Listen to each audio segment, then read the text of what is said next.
Hi, I'm Rachel Bubb, and I'm a certified financial planner at KW Wealth. I want to talk to you about the different emotions and biases that can come into play and affect your financial decisions.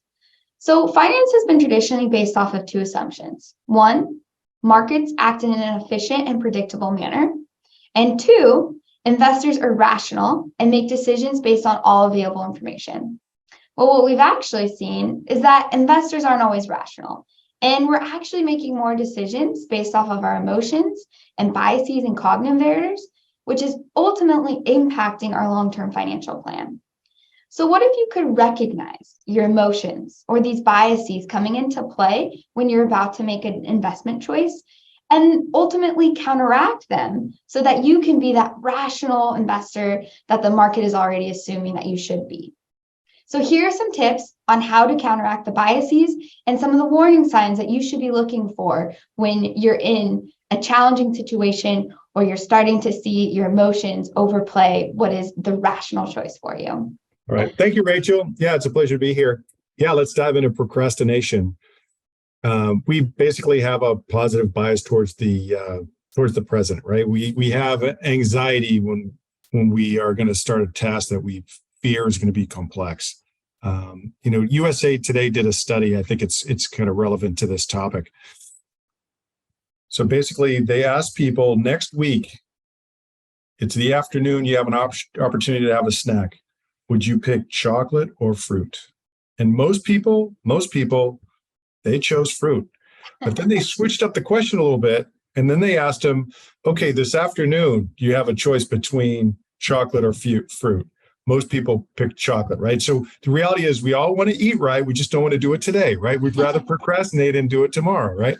So how do you know whether or not you're under the influence of this bias? If you find yourself thinking or saying something like this, chances are, yeah, you're under the influence. I really should join my company's retirement plan. I'll get to it next week. Or our child just turned 10. We really should open a 529 account one of these days. We can all appreciate that, right? So, we all tend to kind of procrastinate, right?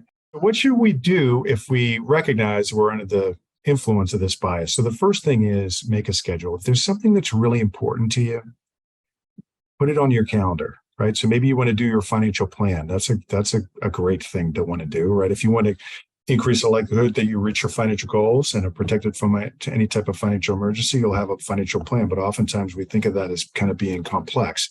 If you're working with the right financial advisor, they can really simplify things for you and make it really easy for you to follow through. But the first thing you have to do is make a schedule to call the financial advisor, right? And then once you put together that plan, whatever it is, but let's use a financial plan as an example, you want to revisit that on a regular basis. You want to do that to make sure that it's still consistent with what's important to you, because our biases change and our priorities change over time. We want to make sure that it's always accurately reflected in your plan. Involve others and hold yourself accountable. I love to use this example. When I took the CFP exam, it was a 2-day exam. I had to study 225 hours to prepare. I didn't want to have to take it twice. So I told everyone I knew that I was taking that exam. And then when I would get home and I was tired and I didn't want to study, I'd remember that I told 7 people that day that I was sitting for the exam. So that would motivate me to go in my office and crack those books and study. And I'm happy to say that I did pass it the first time. Discover what motivates you and reward yourself, right? So, if you've got these different tasks that you need to follow through on in order to reach a goal, maybe each time you fulfill one of those obligations, that you reward yourself, whatever that is. Maybe you splurge on a really nice cup of coffee or some really good chocolate, or maybe you take some time out of your busy schedule to call a friend and catch up. Whatever that is, that these are all great ways to avoid this bias. Thank you. Great. Yes, Chris, those are some really great tips for procrastination and how you can remedy it. And when I think about procrastination, I've experienced it definitely when I'm sitting down for a test or doing my taxes or my budgeting. And if I create a schedule around it, or I write down the certain things that I want to accomplish in a by one, I'm more prone to get it done. And ultimately, I'm happy about it and I don't have regret later. because I didn't do it, or I'm not sitting there like, oh, I should have done that, blah, blah, blah. So what are some other things that you can do just to help you in general with some of these biases? Well, write down your financial plan. Remember that you created that with your advisor, and make sure that whatever you wrote down is still motivating for you. Are those goals and that vision still what you want to do? And if there are some changes, that's okay. Make the changes and talk to your advisor about it.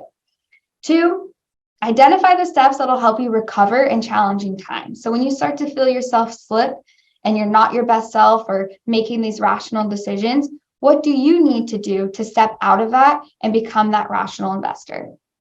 And then 3, set realistic expectations about the market. Your portfolio, it's going to go up and it's also going to go down. So what do you need to do to be able to be okay with that and return to your long-term vision? Stay in touch with your advisor. That's the biggest thing that I think will help you avoid procrastination and really stick to that long-term plan and be successful with whatever it is that you're out there trying to accomplish.